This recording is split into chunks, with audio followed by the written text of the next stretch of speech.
D-Lo here. I'm gonna talk a little boxing with you. So there's this idea floating around that Deontay Wilder should take a late replacement opponent. Not necessarily saying on the 24th, but sometime around that time frame. Since Tyson Fury had to pull out of the fight, or chose to pull out of the fight, or however you choose to think about that.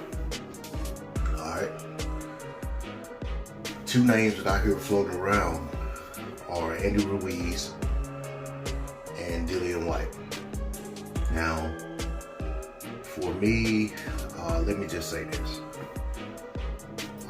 For Deontay Wilder to take a fight versus either man in July,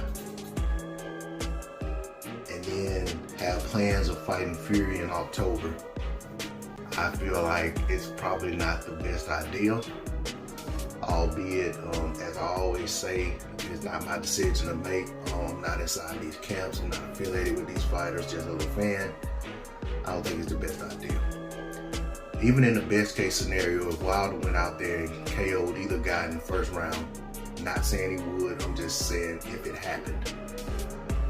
You're talking about going through a long camp after a year layoff plus, and then having a fight, and then basically having a short break and going right back into camp on a 34-year-old body, often injured, and then going into perceivably the toughest fight of your career, the most important fight of your career. I just don't think that bodes well for Deontay Wilder, even regardless of how great he may look in the interim fight. I just feel like that's a lot to ask. We saw Deontay Wilder fight Luis Ortiz, I think it was like November 23rd of 2019.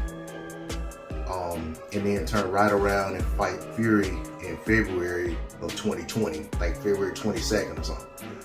So that was a short turnaround in and of itself. And then we saw how the fight played out. I'm not here to say that that's the only reason the fight played out the way it did. I'm just saying it has to contribute. How your camp goes, the amount of time that you're able to put into camp, the amount of rest and recovery time you have in between camps, all of that stuff plays into how your performance lays out when you have a fight.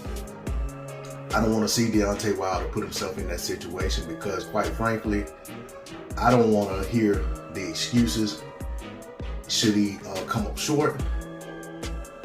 And I don't want to see him in a situation where he's actually at a disadvantage unnecessarily. The one thing I did like about this fight happening in July was that Fury and Wilder both were coming off of the same amount of inactivity. They were coming out of the same fight, although Fury came out of it better, and should have came out of it in better shape than Wilder, of course. But it was almost as level a playing field as you could have for two combatants going into a fight. All right? But if you put Wilder in a ring versus anyone, I'm not even talking about just Ruiz or Dillian White. I mean, with anyone, you're asking a lot for him to go through, basically change his camp in the 11th hour to prepare for a different type of fighter. But then come out of that, should he be victorious, and start preparing all over again for Tyson Fury. And having to get his body, with very little time for rest and recovery. Because, quite frankly, it may not be a short fight. It could be the fight against whoever he would fight in the interim could be a very tough fight with everything coming into consideration. A lot of times late replacement fights don't go as planned. So, and so it could be a situation where he goes through a grueling fight versus whoever. And then you got to turn around, because the onus is on him at that point to show up for the Fury fight. Because if he doesn't, he lets Fury out the hook. And then the other thing, we don't know. We don't know what's all in that paperwork that says maybe neither guy can take the interim fight in between the time they fight.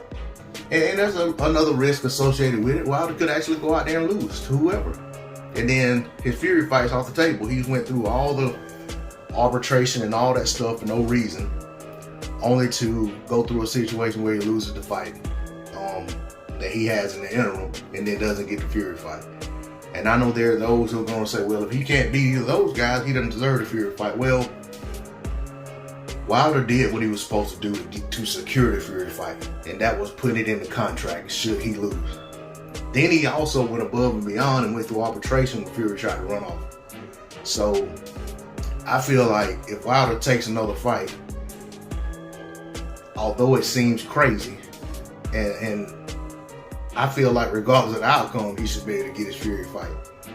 But that's all the more reason I don't want to see it, because if Wilder went out there and lost, then you really have people coming out saying he doesn't deserve the fight, which people are saying that now. They feel like he needs to do something to earn the fight that he's already secured, which is crazy when you're saying that the guy legitimately pulled out for COVID. To me, that says that you guys know that there was some BS in the game, and that you're more than happy that Wilder has pulled out of the fight.